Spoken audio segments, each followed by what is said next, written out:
रेगिस्तान की अनंत रेत, जहां दिन आग की तरह जलता था और रातें रहस्यों से भरी होती थीं।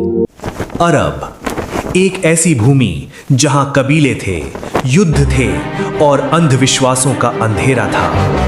लेकिन इसी वीराने से उठने वाली थी एक ऐसी आवाज जो इतिहास बदल देगी। एक संदेश, एक ईश्वर का संदेश। और यहीं से शुरू होता है इस्लाम के उदय का सफर। 7वीं सदी का अरब। यहां कानून नहीं बल्कि ताकत का राज था। कबीले अपनी पहचान के लिए लड़ते थे और खून के बदले खून लिया जाता था। मक्का व्यापार का केंद्र था, लेकिन साथ ही सैकड़ों मूर्तियों का घर भी। काबा के चारों ओर अरब के अलग अलग देवताओं की पूजा होती थी। लोग धन चाहते थे, शक्ति चाहते थे, लेकिन सच्चाई कहीं खो चुकी थी। इन्हीं हालातों के बीच मक्का में जन्म हुआ मोहम्मद नाम के एक व्यक्ति का, जो अपनी सच्चाई, ईमानदारी और शांत स्वभाव के लिए जाने जाते थे। लेकिन उन्हें दुनिया की बुराइयां परेशान करती थीं।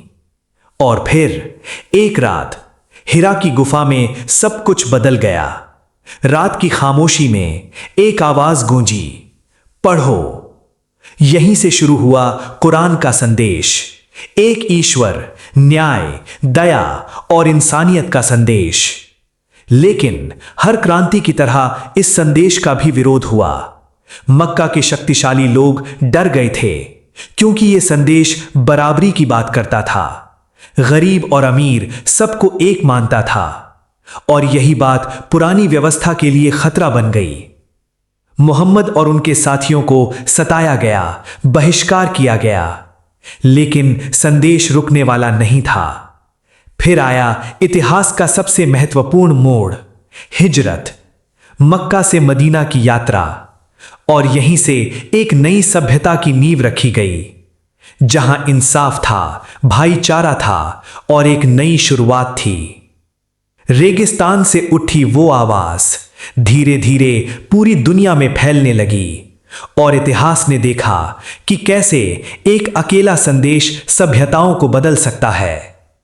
ये केवल एक धर्म की कहानी नहीं, ये विश्वास, संघर्ष और परिवर्तन की कहानी है। इस्लाम के उदय की कहानी।